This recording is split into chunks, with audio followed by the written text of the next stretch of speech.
Hi, my name is Rahul Srivastav, and I once again welcome you all in our new series of video. Now, this series of video is exclusively on post-closing, or we can say with respect to audit. Now, today again we have Ghanika sir with us, who is going to apprise us with regards to all the precautions and all the important points which needs to be taken care of while doing audit, or if even if you are, if even if your branch is not under audit, then also there are so many statements that needs to be prepared.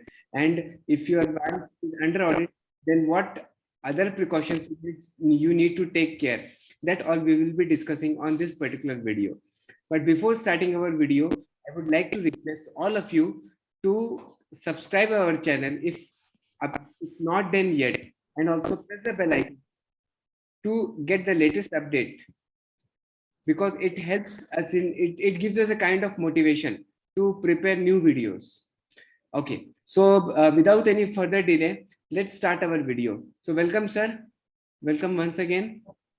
Yes, thank you, Rahul ji.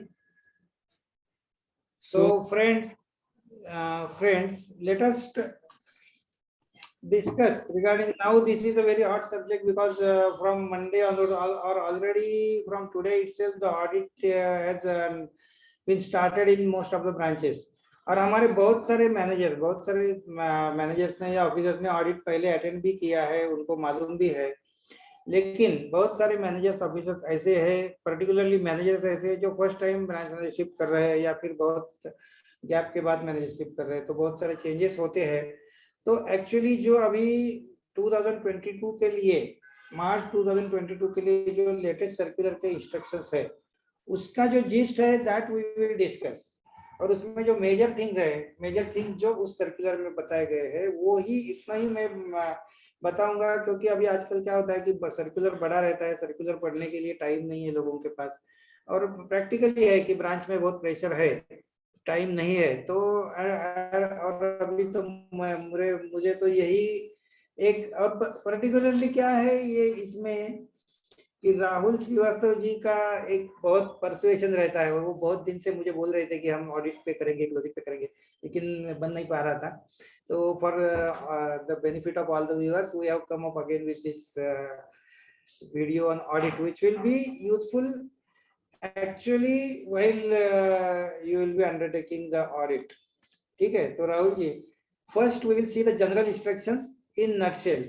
जो general instructions बहुत सारे हैं, एक 10 12 15 20 general instructions है, लेकिन उसमें से जो हमारे लिए इंपॉर्टेंट है, particularly we will be discussing on branch audit.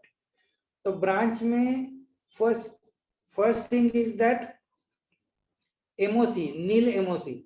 तो बहुत बार ऐसे होता है कि एमओसी ब्रांच में नहीं रहता है, तो लोग बोलते हैं कि हमारे यहाँ एमओसी नहीं है. लेकिन जब तक ये कंपलसरी है कि नील एमओसी भी है, तो ऑडिटर के पास से नील एमओसी का सर्टिफिकेट लेना जरूरी है. एक सिंपल 2 लाइन का सेंटेंस चाहिए कि there is no MOC, we hereby certify that there the MOC at this particular branch is nil, और that should be signed by auditor. तो ये नील एमओसी का सर्टिफिकेट, ठीक है. Second thing is that we should insist that below 5000, अगर auditor बोलता है कोई 2000 के लिए एमओसी करो, तो हमारे सर्कुलर में भी दिया गया है फॉर इंस्ट्रक्शंस टू ऑडिटर्स कि बिलो 5000 के लिए there should not be any MOC. ठीक है राहुल जी, आपकी आवाज नहीं आ रही है. हाँ यस सर, बट हाँ, अभी जैसे आपने बताया कि for amount below 5000 the auditor should not insist on any kind of MOC, memorandum of change. But to my knowledge, that is not applicable to furniture and dead stock items.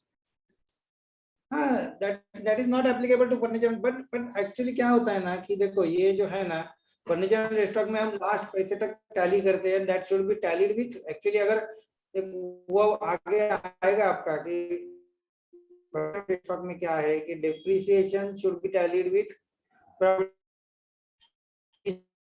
Depreciation का voucher मार्च में छूटा है, उतना ही debit आपके depreciation on furniture में चाहिए. हर एक जो अभी हर एक सब हेड रहता है उसमें वो टैली होना चाहिए. दूसरी बात है कि जो WDV है, it should B tallied with trial balance. तो ये इसलिए नॉर्मली F&D में, लेकिन ऐसे कई स्पेसिफिक लिखा है, ऐसा मैंने तो अभी जो मैंने पढ़ा ना उसमें ऐसे कई स्पेसिफिक लिखा नहीं है कि as far as possible it should be avoided, वो बाद में हम रेक्टिफाई करके लेते हैं, ऐसा बोल सकते हैं हम, ऐसा कुछ उसमें ये नहीं। देखो क्या होता है कि हेलो, हाँ मेंशन किया हुआ है सर। अच्छा ठीक है, अगर है तो इट इज ओके, अगर ऐसा लिखा है तो that is okay, but for other things अगर 5,000 के नीचे है तो वी शुड टेल ऑडिटर्स कि अगर 5,000 नीचे है तो आप एमओसी मत करो, क्योंकि सर्कुलर में बोला गया है।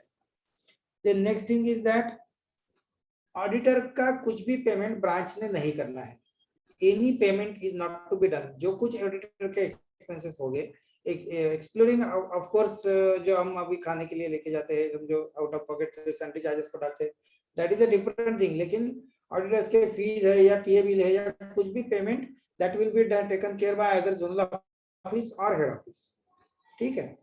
देन नेक्स्ट इज एक इम्पॉर्टेंट चीज है, अभी जैसे हमारे ब्रांच में बहुत सारे ऑफिसर्स नए हैं, थोड़ा नॉलेज की गैप रहती है या फिर कभी पहले ऑडिट नहीं किया रहता है तो बहुत सारी चीजें मालूम, वैसे ही ऑडिटर्स भी इन एक्सपीरियंस्ड ऑडिटर जो फर्स्ट टाइम ऑडिट कर रहे हैं ऐसे भी होते हैं, तो उनके लिए पर्टिकुलरली ये मालूम होना चाहिए कि there should not be nothing should be written on the official bank documents, particularly loan documents पे ऑडिटर्स ने कहीं भी अपने ग्रीन कलर से मार्क नहीं करना चाहिए या इवन रेड कलर से मार्क नहीं करना चाहिए। Nothing should be written on the documents held by the branch, क्योंकि वो टेम्परिंग विद डॉक्यूमेंट्स हो जाता है, बाद में बोरोवर उसके ऊपर चार्ज भी लगा सकता है कि मेरे साइन किया गया है, इसलिए। हेलो, हाँ बोलिए, बोलिए राहुल। एक चीज और है कि auditor has also not been permitted to directly talk to the borrowers. Yes yes, that is also there कि बोरोवर के साथ डायरेक्टली इंटरेक्शन नहीं चाहिए। अगर कोई अकाउंट एनपीए भी होता है तो हमने भी बोरोवर को कॉल करके नहीं, व्हाटएवर जो कुछ उसके साथ डिस्कशन करना है that will be done by other branch manager और कंसर्न ऑफिसर। तो ऑडिटर के सामने बोरोवर को बुलाना नहीं है, ऑडिटर बोलता है तो उसको नहीं बोलना है, हमने भी खुद नहीं बोलना चाहिए, ठीक है। these are the general means जो इंपॉर्टेंट जनरल इंस्ट्रक्शंस है, वो बहुत सारे और है लेकिन ये इंपॉर्टेंट है, बाकी तो कॉमन सब लोग फॉलो करते हैं, इसलिए मैंने जो इंपॉर्टेंट है वो इंक्लूड किए है। देन अभी और एक है इंपॉर्टेंट, बहुत इंपॉर्टेंट जो है वो प्रोविजन ऑन एडवांसेस। जो प्रोविजन ऑन एडवांसेस रहता है मींस अभी एनपीए के लिए जो प्रोविजनिंग रहता है that is taken care at HO. Then restructuring का जो प्रोविजन रहता है, देन स्टैंडर्ड एसेट्स में जो प्रोविजन रहता है एनपीएस के ऊपर, एनसीएलटी का प्रोविजन, ये सारे प्रोविजंस एचओ करता है।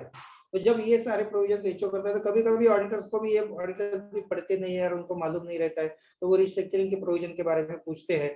तो अगर कोई रिस्ट्रक्चरिंग के प्रोविजन के बारे में ऑडिटर पूछता है या एनसीएलटी का पूछता है या फिर स्टैंडर्ड एसेट का पूछता है तो हमने बोलना चाहिए कि this part is taken care by HO, और डायरेक्टली वो एचओ के जो सेंट्रल स्टैट्यूटरी ऑडिटर्स है they will look after it. हमारे ब्रांच ऑडिटर का ये है कि whatever the things we are report means asset classification means जो एनपीए में सबस्टैंडर्ड करेक्ट है या डाउटफुल करेक्ट है या फिर लॉस एसेट करेक्ट क्लासिफिकेशन हुआ है कि नहीं, that should be reported properly. या फिर इवन जो हमारे नॉमिनल हेड्स रहते हैं, नॉमिनल हेड्स का प्रोविजनिंग भी एचओ में होता है, तो सिर्फ नॉमिनल हेड्स में correct reporting of figures under nominal head is to be looked after by auditors. उसके प्रोविजन के बारे में अगर कोई पूछता है ऑडिटर तो प्रोविजन का बोल देने का, क्योंकि हमें ऐसे दोनों ऑफिस में काम करते समय भी कई ऑडिटर मिले, आ रहे इसके प्रोविजन का हमें बताओ, तो वी शुड टेल कि इसका जो प्रोविजनिंग है that is looked after by directly by HO. Then next thing is, next very important change जो है वो एलएफएआर के बारे में है, long form audit report. Long form audit report, audit में ये सबसे मुझे लगता है कि tax audit and long form audit, तो लॉन्ग फॉर्म ऑडिट रिपोर्ट हमारे लिए बहुत इंपॉर्टेंट है। टैक्स ऑडिट में तो जो ऑडिटर है वो खुद देख के उसमें डालता है जो कुछ है वो इंफॉर्मेशन, लेकिन एलएफएआर में हमें उसमें देखना चाहिए कि ऑडिटर्स क्या कमेंट करता है क्या नहीं। अगर हाँ बोलिए sir, what I was saying कि इस बार सर्कुलर में it is mention to my knowledge that tax audit report है that will also be taken care at head office level. Okay okay, तो ठीक है, मैं टैक्स ऑडिट को अभी इसमें टच ही नहीं कर रहा हूँ, मैं तो सिर्फ एलएफएआर का बोल रहा हूँ। एलएफएआर के बारे में, क्योंकि एलएफएआर में क्या है, इसमें भी चेंज है कि एलएफएआर में लिंक फॉर एलएफएआर पोर्टल ये दिया गया है। एक मिनट, लिंक फॉर एलएफएआर पोर्टल ये दिया गया है, ये सरल तो करके उसमें उन्होंने एक बनाया है। सरल ई ऑडिट, सरल ई ऑडिट करके पोर्टल है, तो जो कुछ उसमें पंच करना है auditors will directly punch in that portal. और ये उसमें इंस्ट्रक्शंस क्लियर है कि कोई भी स्कैन करके, मींस ऑडिटर ने वर्ड को फाइल में दिया और हमने स्कैन करके कहीं अपलोड किया, ऐसा नहीं करना है। That should be punched LFAR report account wise advances का everything should be punched in that Saral e audit portal only. ये स्पेसिफिक इंस्ट्रक्शंस है। और अगर उसमें कुछ एडिशनल इंफॉर्मेशन देना है ऑडिटर को, समझो वो उसमें है लेकिन जो उधर इंफॉर्मेशन कवर किया गया उसमें अगर कुछ कवर नहीं हो रहा है, कुछ एडिशनल ऑडिटर चाहता है कि कोई अकाउंट के बारे में स्पेशल उनको कुछ लिखना है, तो there is for additional information उसमें एक 17 एंड 18 नंबर के पॉइंट है, पॉइंट नंबर 17 18 में उन्होंने वो स्कैन करके अपलोड करना है। ठीक है, ये दो इंपॉर्टेंट है LFAR के बारे में। एक्चुअली जो हिस्ट्री मुझे पता है, what was happening earlier, we used to auditor used to punch in word format, और फिर then we also used to do the same, so it was creating duplicacy of the work. Duplication, so avoid that duplication, this has been done. And सबसे important LFAR के बारे में ये तो है, इसका इंस्ट्रक्शन टेक्निकली कैसे करना है वो, लेकिन जब LFAR के कमेंट ऑडिटर पंच करता है तो उसके बाद हमें ब्रांच मैनेजर या ऑफिसर को एडवांसेस के अकाउंट पे क्या कमेंट दिए है वो पढ़ के उसके ऊपर बाद में डिजिटल सिग्नेचर करना है। If you do not agree with any comment, आपको लगता है कि आई एम नॉट एग्री, तो ये आपको पढ़ के ही बाद में आगे जाना है। क्योंकि कभी कभी ऐसे होता है कि ऑडिटर लिखता है, हम डिजिटली साइन, हमें टाइम नहीं रहता है, हमारा वर्किंग भी शुरू होता है तो हम पढ़ते नहीं है। लेकिन please don't sign any LFAR without reading it, क्योंकि उसमें अगर कोई सीरियस कमेंट हो गया और हमने साइन कर दिया, it means that we have accepted it. ठीक है, तो ये बहुत जरूरी है कि जो ऑडिटर ने कमेंट लिखे हैं वो पढ़ो, पढ़ने के बाद ही उस पर साइन करो। ओके ओके, मींस हाँ, ये बहुत इंपॉर्टेंट है। इवन जो पार्ट 1 में भी है, पहले पैर में भी पार्ट 1 रहता है और पार्ट 2 जो एडवांस के बारे में रहता है, तो दोनों में जो कुछ कमेंट है वो एकदम कोई अपने ब्रांच के लिए रेट्रीमेंटल है या बैंक के लिए एकदम सीरियस कमेंट है, ऐसा नहीं होना चाहिए, क्योंकि फिर वो पकड़ के सेंट्रल स्टैट्यूटरी ऑर्डर में HO में प्रॉब्लम हो जाती है। इसलिए we should take care before signing, you should read that, क्योंकि बाद में कोई ऑडिटर चेंज नहीं करेगा आपने एक्सेप्ट किया है करके।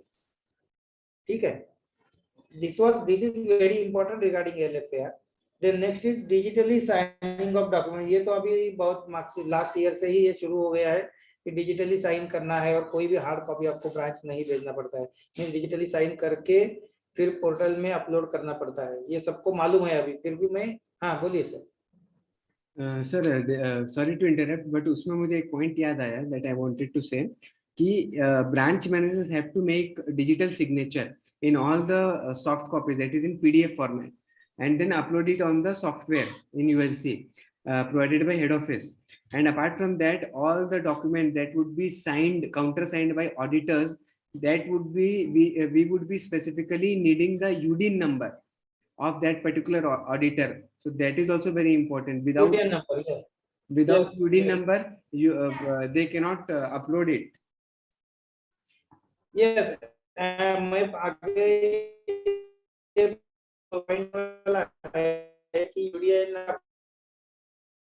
डॉक्यूमेंट्स में कंपलसरी है, कुछ डॉक्यूमेंट 4-5 डॉक्यूमेंट फॉर्मेट ABC में UDI number is not compulsory.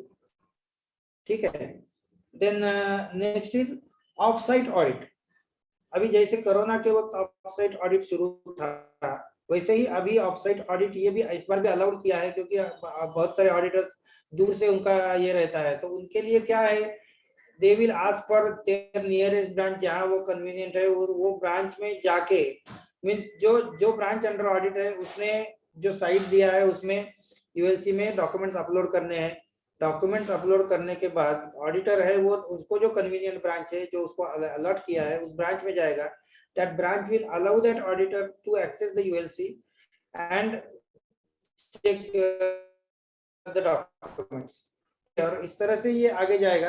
Then जो अभी 32 नंबर पेज पे, सर्कुलर नंबर पेज पे कौन कौन से डॉक्यूमेंट्स ऑडिटेड स्टेटमेंट्स अपलोड करने हैं वो लिस्ट दिया गया है, वो हम आगे डिस्कस करेंगे। मींस BS के कौन कौन से सेट है ऑडिटेड में, क्रेडिट के कौन कौन से सेट है, ये सारी चीजें उसमें दी गई है। और इसके अलावा अपार्ट फ्रॉम दैट अगर कोई ऑडिटर डॉक्यूमेंट मांगता है तो अदर सप्लीमेंट्री डॉक्यूमेंट्स करके उस लिंक में दिया गया है यूएलसी में कि अगर कोई ऑडिटर कोई स्पेसिफिक डॉक्यूमेंट मांगता है फॉर हिज पेरूजल तो वो अदर सप्लीमेंट्री डॉक्यूमेंट्स करके उसमें हम अपलोड करते हैं, फिर that auditor will go through it. ठीक है, क्योंकि वो during the course of audit उसको समझो हमने कुछ स्टेटमेंट ऑफ अकाउंट भेजे या कुछ डॉक्यूमेंट स्कैन करके भेजे, उसके ऊपर उसको और कुछ चाहिए, समझो कोई उसने सर्च रिपोर्ट का स्कैन कॉपी मांगा या इन वैल्यूएशन रिपोर्ट का स्कैन कॉपी मांगा, तो that will come under other supplementary documents. ठीक है, then next is in case of branches not under audit, जो ब्रांचेस ऑडिट में नहीं है उनके लिए कट ऑफ डेट 7th है और उन्होंने 7th अप्रैल के पहले सारे स्टेटमेंट्स डिजिटली साइन करके यूएलसी में अपलोड करने हैं। ठीक है, this is very simple thing, और वो 7 तारीख से पहले अगर ऑडिट में नहीं है तो होने में कुछ दिक्कत नहीं आएगी। Next is we will go to जो बीएस सेट के लिए क्या क्या इंस्ट्रक्शंस है, मींस हर एक सेट में हम डिस्कस नहीं करेंगे, लेकिन बीएस सेट में अभी देखो बीएस सेट जो है बीएस 1 2 6 8 15 16 24 ये जो सेट है BS 1 BS 2 BS 6 BS 8 BS 15 means furniture and desktop, BS 16 means nominal head, BS 24 means state क्या एडवांसेस का लार्ज एडवांसेस। आवाज नहीं आ रही राहुल जी आपकी। Statement of wholesale and corporate advances accounts. हाँ, corporate advances, statement of corporate advances, ये जो है ये सारे स्टेटमेंट्स आरओएसडब्ल्यू से निकलते हैं। ठीक है, आरओएसडब्ल्यू में इससे आएंगे। देन बीएस 10 कंप्लायंस सर्टिफिकेट रहता है, that should be prepare manually. BS 11A and 11B जो घोष कमेटी है वो that should be punched in ULC. Correct correct. ठीक है, then BS 17 ICDS means income competition and disclosure standards. Disclosure standard. हाँ, तो ये जो स्टेटमेंट है बीएस 17 ये एक्चुअली क्या है ना कि इसमें एमओसी नहीं आएगा ये स्टेटमेंट में कोई, लेकिन ये कैसा है कि समझो अभी एक बैंक गारंटी कमीशन हमने लिया है, तो बैंक गारंटी कमीशन समझो एक बैंक गारंटी का 3 साल के लिए बैंक गारंटी दिया है, तो उसमें बाइफरकेशन उसका ऐसे आएगा कि करंट ईयर के लिए मींस फाइनेंशियल ईयर 2021-22 में जो कमीशन आएगा वो उस साल में आएगा, और बाकी सारा पार्ट जो है वो नेक्स्ट फ्यूचर के इसमें आएगा। इस तरह से ये स्टेटमेंट करना है, means only the amount which pertains to this financial year will come in this, means समझो 3000 कमीशन आ गया तो 500 रुपए अगर इस साल के लिए है तो 2500 will be come in next future. ठीक है, तो इस तरह से ये स्टेटमेंट बनता है आईसीडीएस का। तो ये हर एक बैंक गारंटी वाइज इसमें 4 है कि bank guarantee commission, LC commission है, बीजे देन और दो हेड है वो बात। हाँ, बीजी कमीशन, बीजी और एलसी है, देन लॉकर रेंट भी है उसमें, और बिल डिस्काउंटिंग, ये 4 है। Correct, locker rent, bill discounting, commission है, एलसी कमीशन। इसका जो फ्यूचर का है वो सिर्फ बाइफरकेशन करके दिखाना है फॉर सर्टिफिकेशन पर्पस एक्चुअली, तो इसमें एमओसी कुछ नहीं आएगा।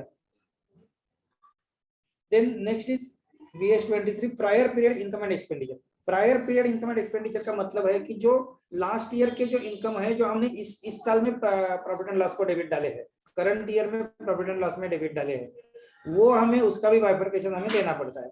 कभी कभी ऐसे होता है कि हमें बाद में ध्यान में आता है कि हमने लास्ट ईयर ही पेमेंट करना था, ड्यू हो गया था उसका पेमेंट लेकिन रह गया। समझो मार्च में हम प्रोविजन करते हैं, अभी समझो एलएफसी का प्रोविजन किया, तो एलएफसी का प्रोविजन हमने किया 25,000 का, लेकिन एक्चुअल पेमेंट होना था 50,000, तो इसलिए हमने प्रोविजन किया, तो that 25,000 will come as a prior period expenditure, है ना। थोड़ा आपका नेटवर्क से ये बाइफरकेशन आएगा, थोड़ा नेटवर्क थोड़ा नहीं अभी आ रहा है क्या, देखो अभी तो आवाज आ रही है ना। हाँ आवाज आ रही है बट थोड़ा बीच बीच में अनस्टेबल हो जाएगा।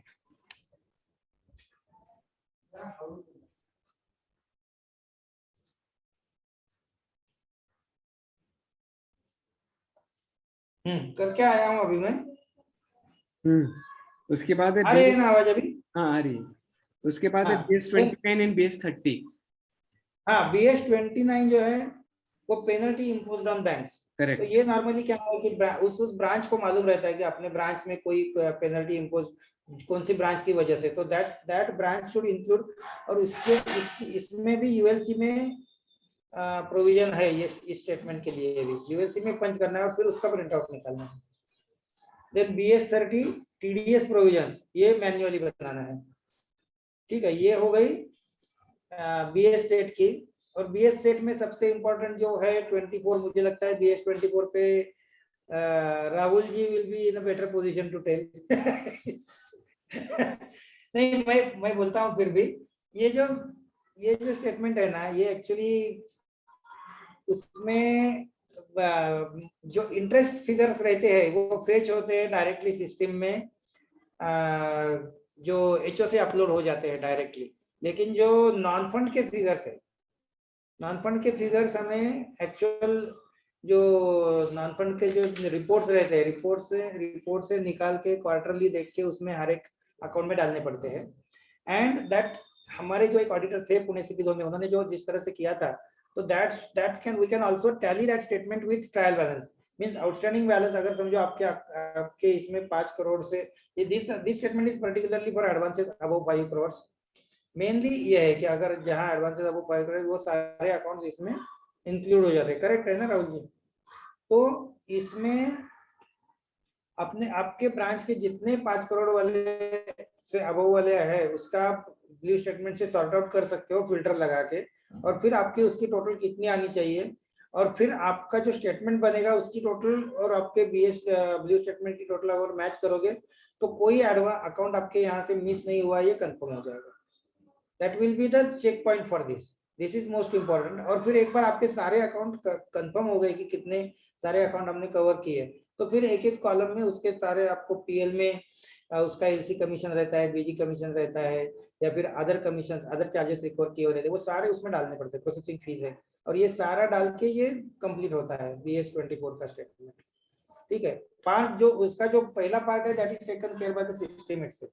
उसमें आपको सिर्फ आपको 2-4 अकाउंट चेक करने पड़ेंगे कि एक्चुअल अभी 31 मार्च का इंटरेस्ट लगा है, तो करेक्ट इंटरेस्ट आपका एक 4 अकाउंट आप चेक करो कि सारे मंथ मिला के आपका करेक्ट इंटरेस्ट, 2-3 अकाउंट में अगर करेक्ट आ गया तो सारे अकाउंट में करेक्ट आ गया। ठीक है, देन पहले ही हमने LFAR के बारे में बात की थी। LFAR का जो है वो सरल ई ऑडिट इसमें पंच करना है। ठीक है, राहुल जी कुछ बोल रहे थे आप? हाँ हाँ बोलिए। सर, LFR का अभी जो टॉपिक निकला है, तो I would like to add one more point उसमें कि LFR there are now bank has come out with 3 kinds of LFR। एक जो इन जनरल LFR है जो अभी आपने बताया ई सरल ऑडिट के थ्रू पंच होगा। Then other one is descriptive LFR, जो कि अगेन sorry, subjective LFR, जो कि again other than advances and that too will be punched through the same सरल e-audit. And last one is LFR for accounts greater than 10 crores. तो उसके लिए it has to be prepared manually by the auditors. Yes, ये अभी उसी के बारे में मैंने बोलने वाला था कि जो LFAR फॉर लार्ज एडवांसेस, इसमें एक इंपॉर्टेंट चीज है। देखो, मैंने इसलिए बोला कि ये आप वीडियो एक तो देखो, या फिर अगर सर्कुलर पढ़ते हो ना before starting for any statement, तो इसमें इंपॉर्टेंट ये है, this particularly LFAR for large advances is only applicable at the branches where total advances are more than 100 crores. This is not applicable to any other branch. आपके advances अगर 100 करोड़ से नीचे है तो आपको आप ऑडिटर को बोलो कि अगर कोई अकाउंट आपके यहाँ 10 करोड़ के अबव का भी है तो भी आपको उसका LFAR बनाने की जरूरत नहीं है। This is specific instructions given in the circular. ठीक है, and this will be applicable. ये कैसा है कि 10 करोड़ के above 10 crore, then irregular and critical accounts. लेकिन ये जो कुछ भी बनाना है that will be prepared only by the branches where total advances figure is more than 100 crore. जिनके एडवांसेस नीचे, फिर से मैं दोहराता हूं कि जिनके एडवांसेस बिलो 100 करोड़ है उनको ये स्टेटमेंट बनाने की जरूरत नहीं है। Correct. That we should show that circular to auditor if any auditor insists for that. ठीक है, तो अगर राइटिंग में मिलेगा तो they will accept it. ठीक है। Then next is credit set. Credit set में 9A ऑडिट में जो सेट है 9A कैपिटल मार्केट, वो है मैन्युअली बनाना है। बहुत कम ब्रांचेस में रहता है कैपिटल मार्केट को फाइनेंस, बहुत कम ब्रांचेस में रहता है। Then 9B is real estate, that is available in ULC MIS, CC MIS से ये अवेलेबल, उधर पुश होता है, उधर से हम प्रिंट आउट निकालते हैं। Then next thing is that, और ये जो सारे स्टेटमेंट निकलते हैं ना, तो ब्रांचेस में मैं अभी as I work in zonal office, हम अपलोड भी करेंगे तो हमने एक बार देखना चाहिए कि वो उसमें फिगर रीडेबल है क्या नहीं, क्योंकि ये जो पर्टिकुलरली CCMIS में आता है उसमें थोड़ा आपको एक्सेल में एडजस्टमेंट करके वो रीडेबल फॉर्मेट करके फिर आपको अपलोड करना है। अगर नहीं आता है तो you can ask anybody, but whatever you are uploading it should be readable, क्योंकि दोनों ऑफिस में उसको उनको ये करना पड़ता है, मींस कंपाइलेशन करना पड़ता है ना सारे ब्रांचेस का, तो इट शुड बी रीडेबल। ठीक है, हाँ, क्योंकि ये डिफिकल्टी बाद में फिर ब्रांचेस फोन करेगी आप ढंग से नहीं किया है करके, तो दैट शुड बी अवॉइडेड। इसलिए मैं ये स्पेसिफिकली व्हाटएवर डिफिकल्टीज हुई the zonal office people are facing. Then next is restructuring above 100 crores, restructuring for accounts above 1 crore, restructuring of account above 100 lakh means 1 crore जो है वो manually बनाना है, and restructuring below 100 lakh जो है वो फिर CCMIS में मिल जाएगा। 11A और 11C, हाँ 11A एंड 11C। तो इसमें यह है कि 11A 11C करेक्ट कब होगा, पर्टिकुलरली 11C करेक्ट कब होगा, अगर आपने रिस्ट्रक्चरिंग के वक्त आपका बेसल 2 में रिस्ट्रक्चरिंग मार्क किया है तो करेक्ट है ना।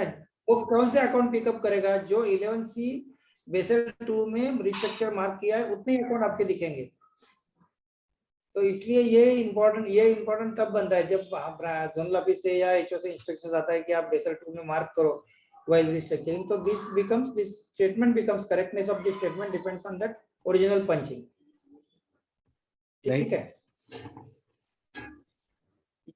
Then next is blue statement, format ABC। जैसे मैंने पहले ही बोला कि फॉर्मेट ABC का सवाल ही नहीं है, लेकिन ब्लू स्टेटमेंट में हमें ऑडिटर के सिग्नेचर सिर्फ फॉर्मेट ABC पे लगते हैं, because format ABC is the summary of blue statement. हर एक ब्लू स्टेटमेंट का हर एक पेज पे ऑडिटर्स के सिग्नेचर कभी भी नहीं लगते। ठीक है, आवाज कट हो रही है फिर से। And then format D, movement of NPAs, वो भी format ABC and format D ये आपको मिलेंगे BOM CIMS से दोनों। एंड MOC 1 to 4 रिकवरी के लिए, रिकवरी MOC जो रहता है 1 to 4, and format E means contingent liabilities, जो वो ये भी बहुत सारे कम ब्रांचेस में रहता है, अदरवाइज नील ही रहता है मैक्सिमम बड़े ब्रांचेस में, जहां बैंक के अगेंस्ट फॉर्म के अगर कोई काउंटर क्लेम किसी ने डाला है तो उसका ट्रायल बैलेंस में दोनों साइड में एसेट्स एंड लायबिलिटीज में रिफ्लेक्शन रहता है, तो that comes under format E। तो ये दोनों मैनुअल एक चीज और है सर, उसमें से एक चीज और इम्पोर्टेंट पॉइंट है कि format D, that is movement of NPA, and then MOC 1 to 4, and then MOC verification reports, and form E needs to be signed by auditor, which has to be provided by UDIN number, but for blue statement no UDIN number is required। yes वही blue statement means blue statement and format ABC also no UDIN number किसको नहीं लगता है, मैं बोलता हूँ format ABC को नहीं लगता है। देन LFAR के जो लार्ज एडवांसेस रहते हैं, large advances means about 10 crore वाले, उसको UDIN नंबर नहीं लगता है। एंड TDS प्रोविजनिंग का एक स्टेटमेंट है, उसको UDIN नंबर नहीं लगता है। ये 3 स्टेटमेंट ऐसे हैं जिसमें UDIN नंबर नहीं लगेगा आपको। ठीक है। देन रिटेल में जो स्टेटमेंट्स रहते हैं, बहुत सारे इंटरेस्ट सबवेंशन के सर्टिफिकेट्स रहते हैं, मींस 16A to 16C2, ये सारे मैन्युअली बनाने हैं रिटेल में जो स्टेटमेंट्स है वो। देन एनेक्चर 1 to 3 वो BOM क्रीम से जनरेट होगा। ये सारे लिस्ट दिया हुआ है सर्कुलर में, सिर्फ ये मैं बता रहा हूँ क्योंकि थोड़ा पढ़ने के लिए नहीं रहता है और कभी कभी कंफ्यूजन हो जाता है। तो इंटरेस्ट सबवेंशन के सारे सर्टिफिकेट मैनुअल बनाने हैं। एनेक्चर 1 to 3 है वो बॉम्ब क्रीम से जनरेट होगा। एनेक्चर 4 to 11 जो है वो मैनुअल बनाने हैं।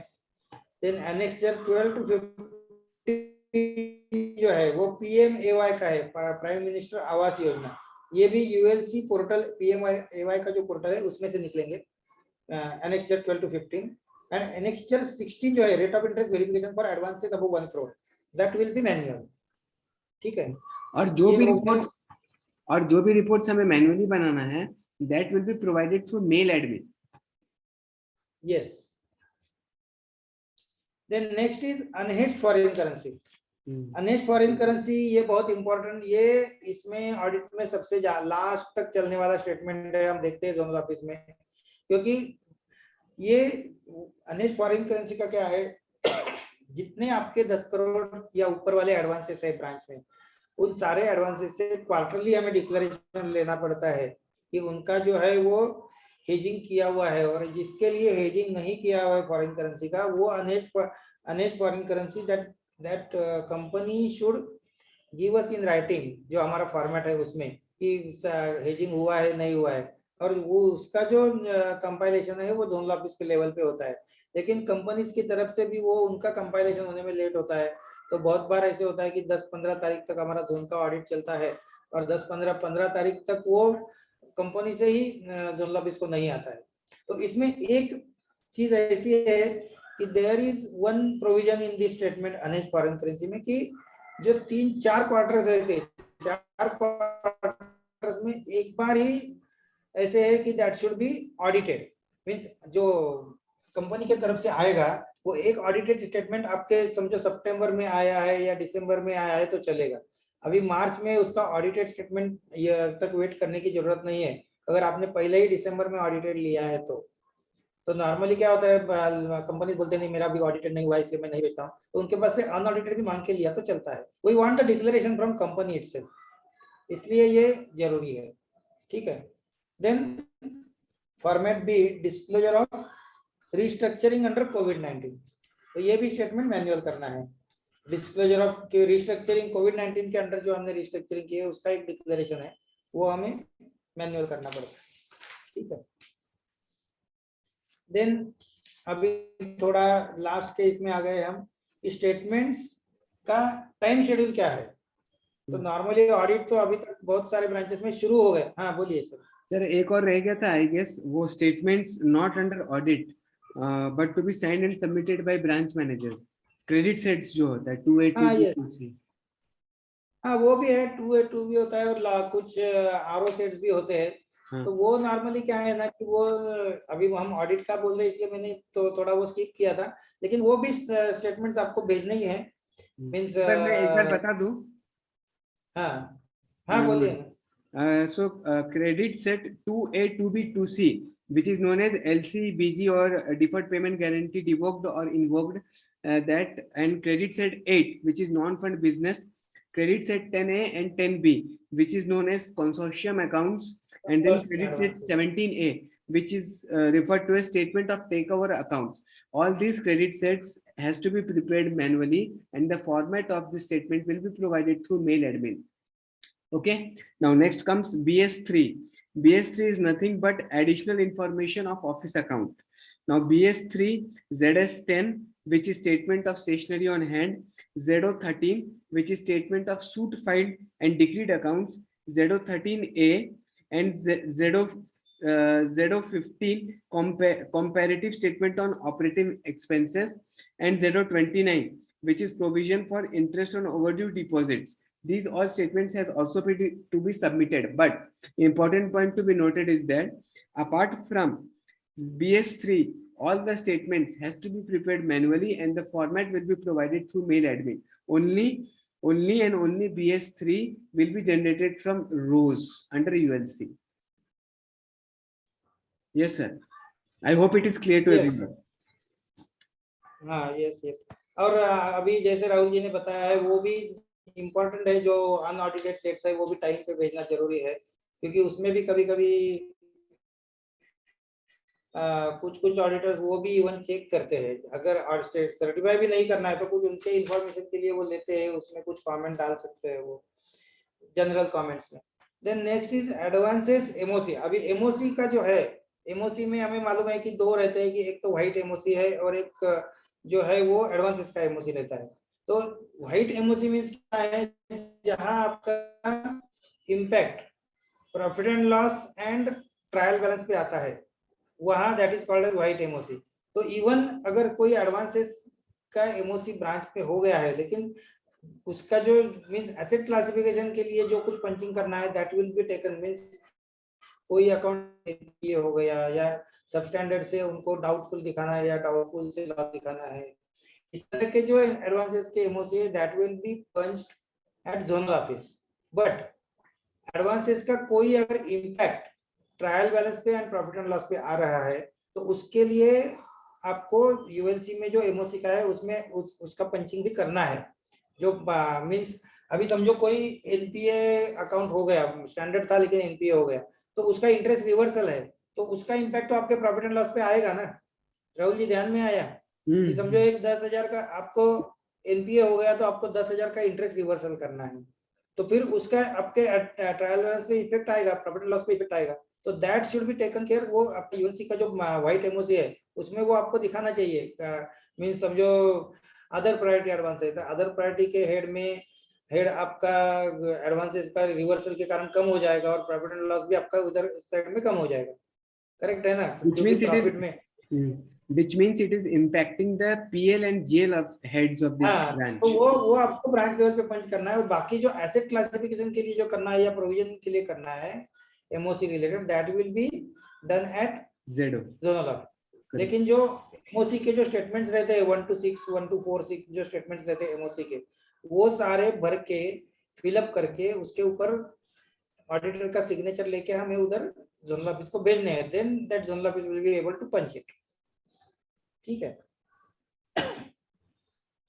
देन इसमें क्या है, एमओसी में 3 पार्ट रहते हैं। एक तो पहला पार्ट ए है पीएल के ऊपर इफेक्ट होने वाला, पार्ट बी है जीएल के ऊपर एंड पार्ट सी है एफएनडी। ये 3 पार्ट्स में नॉर्मली एमओसी के स्टेटमेंट्स रहते हैं। तो अगर कोई नील है मींस एफएनडी में अगर नील है तो वो नील करके आप कॉपी अपलोड करो जोनल ऑफिस के इंफॉर्मेशन के लिए।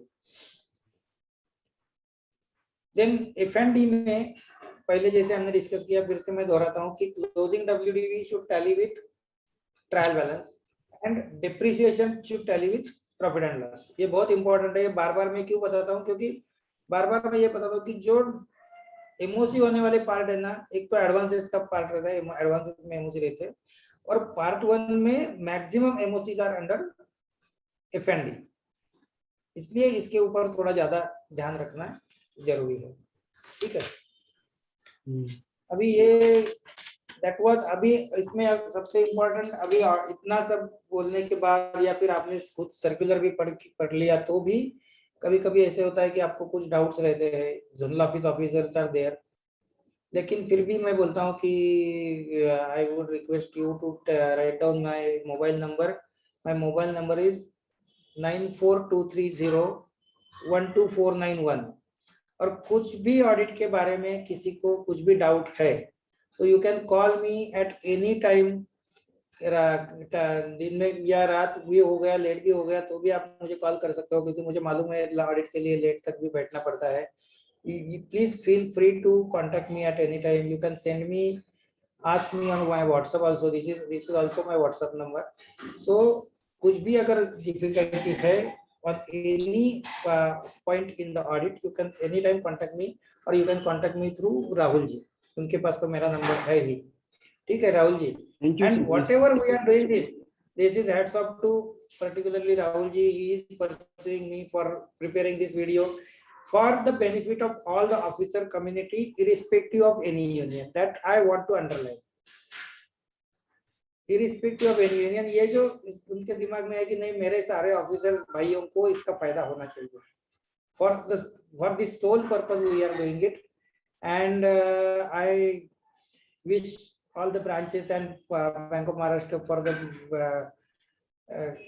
smooth audit, and also we will be as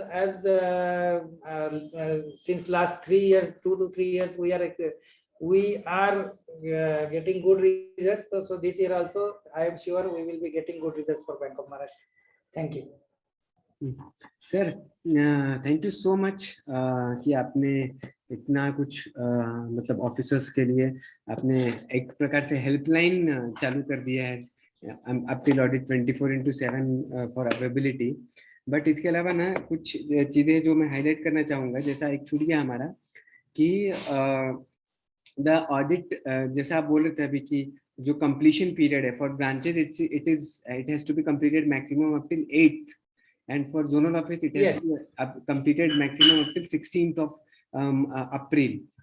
So try to complete it at that particular time.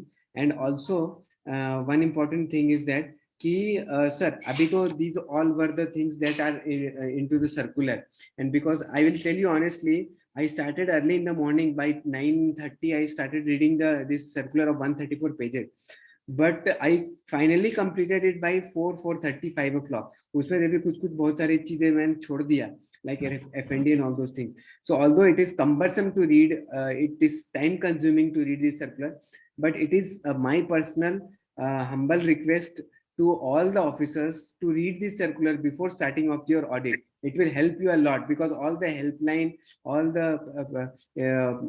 individual reports, and along with that helpline number is also mentioned over there, whom to contact.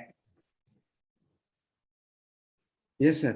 Yes, Rahul ji, आपने एकदम सही बोला है कि it is worth reading.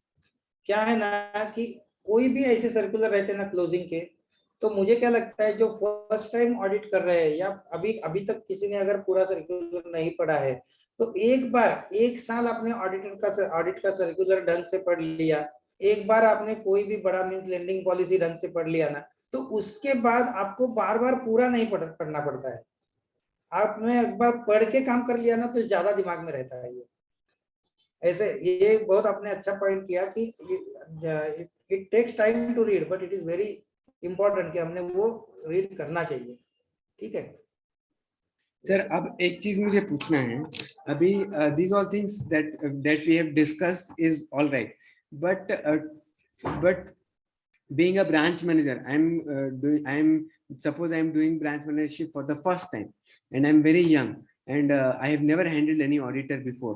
So first and foremost, अभी suppose मेरा Monday से audit चालू हो रहा है, तो सबसे पहले मेरे हाथों में क्या होनी चाहिए, क्या प्रिकॉशंस चाहिए, क्या क्या स्टेटमेंट निकाल के रखना चाहिए बिफोर ऑडिटर, ताकि मैं भी तैयार रहूं and he is also well prepared for that, and उसको कुछ प्रॉब्लम ना हो।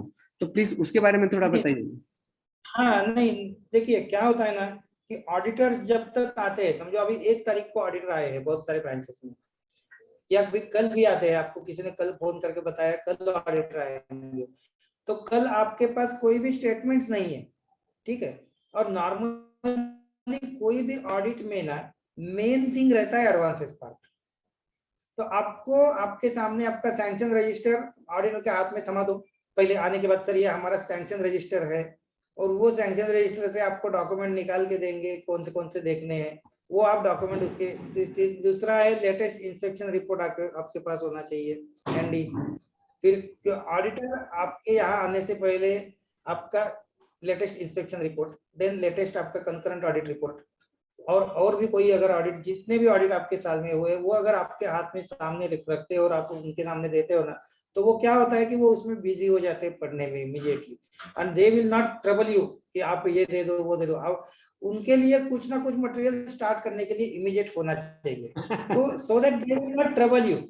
और फिर आप बोलो कि सर ऐसा ऐसा है, 2-3 दिन हमारे स्टेटमेंट्स आने में, system gets it takes time to upload the statement. Some statement 3 तारीख को अपलोड हो जाएंगे, सब 4 तारीख को अपलोड हो जाएंगे। New statement will come up, will totally format ABC will be uploaded up to suppose 5th of. तो ये धीरे धीरे, लेकिन उनको एक मिलती चाहिए तसल्ली होती है कि अरे इसका he is taking care of us.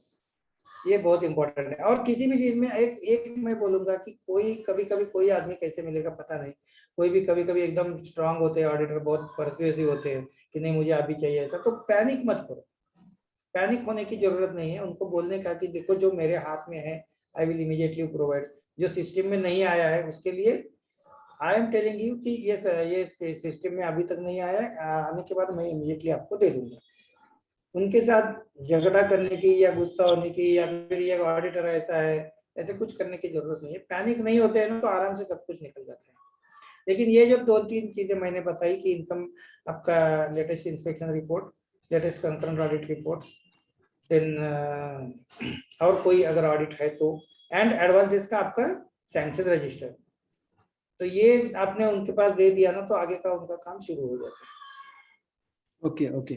और सर प्री जो हमारा रिपोर्ट्स निकलता है अंडर रिपोर्ट सेक्शन सीबीएस में, उसमें pre and post trial balance profit and loss statement वो भी हाथ में रहना चाहिए अपना ना? नहीं, वो तो आपका वो तो मांगेंगे, पहले दिन ही आपको मांगेंगे। Trial balance and profit and loss account का जो आपका स्टेटमेंट है, वो तो आपके पास 2 तारीख को ही आ जाएगा ना, तो वो तो उनके सामने देना ही चाहिए।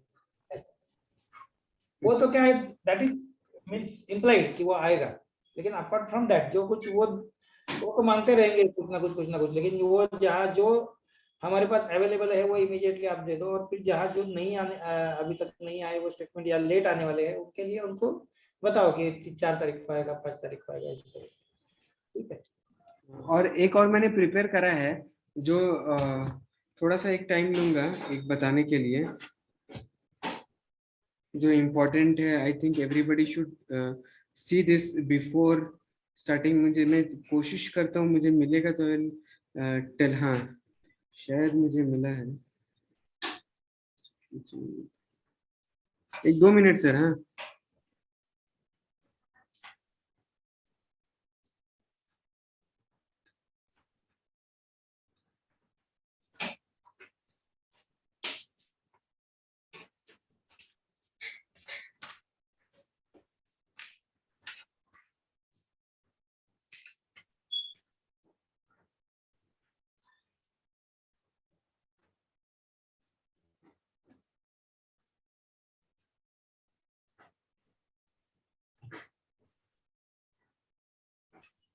राहुल जी बताइए।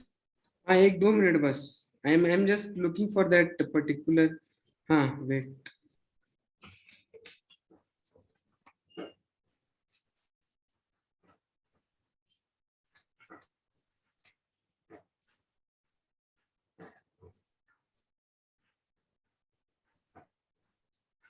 I think right now I'm not getting, but later on I'll make a short video of that and I'll try to make a video on that as well. कुछ बस in general important था जो we had got a important point gist wise. So later on I'll make a video. Anyways, so I hope this video was useful to all of you. We had tried to cover maximum things in the most specific, in a most what to say ordered way. So that it will help you a lot, because I know people are not getting time to read the circular. So it was just an initiative to help you regarding audit. And in case of any queries, any help, Ghanekar sir and myself are always available. You can call anytime 24/7. I'll also post our mobile numbers in the message that I'll create along with this video. And I'll share in all the groups for helping of all the officers, irrespective of union. So thank you so much, Ghanekar sir, for coming and helping us and guiding us on this specific subject. We wish all the officers happy closure of the audit, and hope without any MOC, any kind of MOC, it goes off in a smooth manner. So I think we shall close and we shall leave the video now. So thank you so much once again, Ghanekar sir. Yes, Rahul ji, thank you. And I hope people, I guess people will start calling either you or either me for any kind of help. Yes. Yes, and in case sir doesn't pick, you can very well message or WhatsApp him in case he's busy with something or he's somewhere else. So and he will definitely give a call back, or I'll definitely give a call back. So thank you once again. Thank you, sir.